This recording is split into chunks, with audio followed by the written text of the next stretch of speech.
Hei, salutări și bine v-am găsit la un nou episod din Minecraft. În acest episod vă voi prezenta un mic survival. Ok, știu că am mai început cu acest intro, dar iată, am avut o mică problemă. Cum știți mult, mi-am băgat Windows 7. Cei care v-ați uitat de la videoul Survival Ignite, știți că mi-am băgat Windows 7. Și odată ce mi-am băgat Windows 7, ei bine, am pierdut și mapa aceea de Jungle Biome. Și m-am gândit și vreau să vă spun de data asta, vă promit că nu o să mai pierd mapa. Deci vă promit că nu o să mai pierd și pe asta. Deci am 3 mape pierdute. Ok. Și acum se trece primul meu survival cu muzicuța pe fundal. Ui. Da, are muzică. Muzica este de la un tip pe nume PewDiePie. Channelul lui vi-l las în descriere. Nu-l cunosc, nu m-am întâlnit cu el în viața reală, dar îmi place tipul. Îmi place videourile care le face el, comice, să zic așa, chiar dacă sunt videouri de groază. Da. De fapt nu face el videourile de groază, joacă videouri de groază. Și alea. Uite-te la cățelul, bă, are gura deschisă. Iar, te măriți cu mine, copăcel? M-a părăsit. Haideți să vedem ce se află pe aici. Da, super. Da, textă. Deci eu unul las mini items la vedere, deoarece de partea n-ați mai văzut unul de mini items. Și să nu vă aud că începeți precum interferenți. Ce-i ăla? Fiindcă o să fac urât. Ăsta e cărbune. Bun. Să deosebesc și eu, voi pune o torță. Și cred că aici îmi voi face și casa. Da. Mai întâi strângem niște căl, dar pentru propria mea siguranță sunt 3 cobblestone. Ok, puțin mai mult, 4. Da, hai. Și data asta merge cu mult mai multe frame-uri, ca de obicei. Și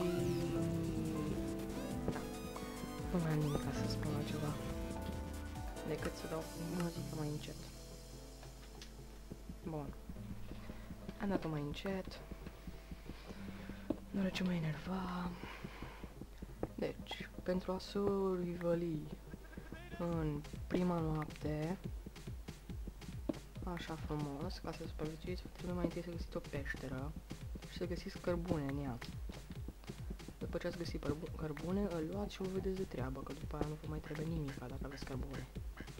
Ok, aici o să-mi fac de prima casă, deci nu o să o modelez prea mult. Decât foarte radical. Bine, hai să luăm de aici staunul. Ok, cam după vreo 10, 15, 20, după vreo 10-15 episoade o să încep să bag moduri și joc în 1-1, să vă zic așa. Joc în 1-1 deoarece n-am mai... Știu că îi încă 1-2, dar nu vreau să-l iau. Deoarece după ce am pierdut mapa mi-a fost prea... Am fost prea trist. M-am întristat. Bine, de fapt nu m-am întristat, n-am mai vrut să-l mai iau. 1-2. Deci... da. Nu voi o sfârși aici episodul, să las carne. Mami! Bine, sunetul ăla m-a speriat la propriu. Și la figurat. Mă întâlnesc acum cu Herobrine în spatele meu. Brrr. Mă înfloară numai gândul. Sincer să fiu, chiar îl urăsc pe Herobrine.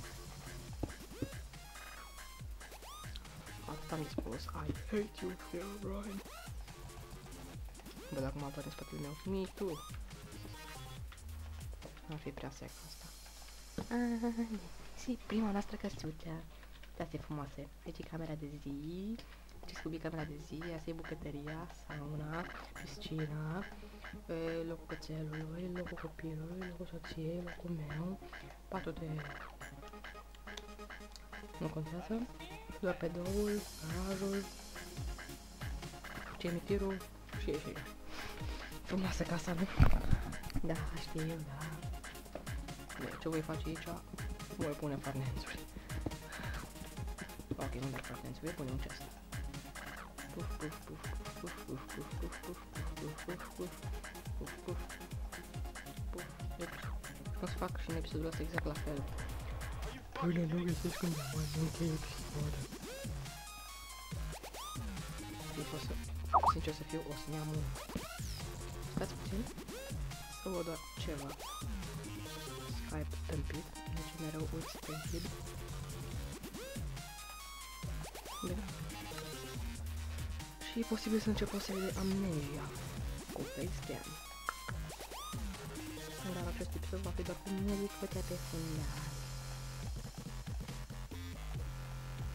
Bine, lopățică. Frumos. Perfect. Trebuie beți ca să fac torțe și deja avem un stack de torțe și mai avem cărbune. Bine. Deci, pe lângă că ne dați 1.7 mai am și combo, mai am și TV-ul fix lângă cap. Da. Bine, facem prăjitură. De cum copală. Bun. Am ales un copac. Habar n-am de când stai copaci o țin pe shift. Poate e cam plat. Copaci mari. La copaci și de aceea ascund mulți de ani. Între frunze. Bine. O să mergem câteva minute la căutat niște fier. Noi luăm și... Nu că e episodul. Da, sincer să fiu, că m-am prins în sfârșit. Da, ce textură folosesc? LB fotorealism. Cred că v-ați prins și voi. Poate că mi-ai fi spus în video, nu știu, nu prea din internet. Deci vă promit, această mapă nu mai pierde. Da. Am să încerc ceva, dar mă vor costa viața. Nu încerc. Vreau să văd dacă un om, dacă dai cu ouă în câine, se crizează oare? Dar cu zăpadă. Bine. Avem destul de. Tot vreau un stack. Yep. Cred că toată lumea a văzut episodul Minecraft bun și Terraria. Chiar dacă ne numim MC, o să jucăm cu Terraria. Și cum a zis și cum a scris acolo și în descriere, video, nu chiar, posibil să pornim o serie, aveau 4 ani. Și da, întrebarea zilei, vreți să continuăm această serie, da sau nu? Asta cu întrebarea zilei nu copiez de la Hate Pink. Deja am 3, wow. Asta cu întrebarea zilei nu copiez de la Hate Pink, oricine poate. Depinde de niște mâncare.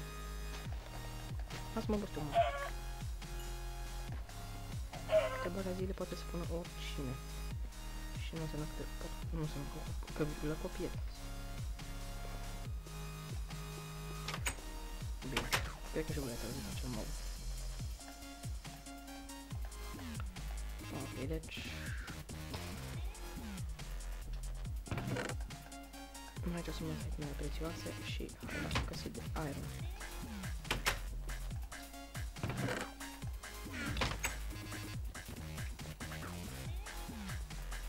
Ce ușor a fost. Pentru că pare. Da, am auzit și un ataș. Uite, clipă. Mai fost clipă. Din seria asta. Bine, doar slime-ul mă lipsește. Super. Poate ne scoatem și cu un cățel în episodul ăsta. Iară. Mor sarcași. Mori, te rog, nu mă bate, te rog frumos. Bun. atâta mâncare sus.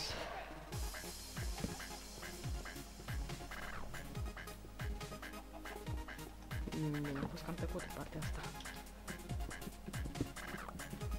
Ce? Mă sperie cheiurile. Nu se... Mine azi. Nu cheiuri.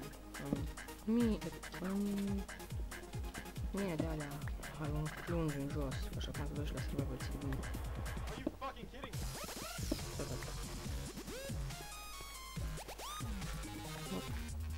mergem acasă. Și vom lua pripăjit. Îl rățăm. Îi iau niște cărbune, că vreau să-l părâncesc tot anul ăsta. Mă știu că trebuie să nu-și poate în diamante, nu știu de asta. Am părâncesc că nu se ajungă. Să pun un băț în plus. De ce băț? Chiar n-am ce face. Bine, deci acesta a fost primul episod. Mulțumesc de vizionare, eu am fost Denis. O vă mic această mapă, nu o vă mai pierd. Deci mulțumesc de vizionare, eu am fost Denis și aceasta a fost al 3-lea episod din Minecraft.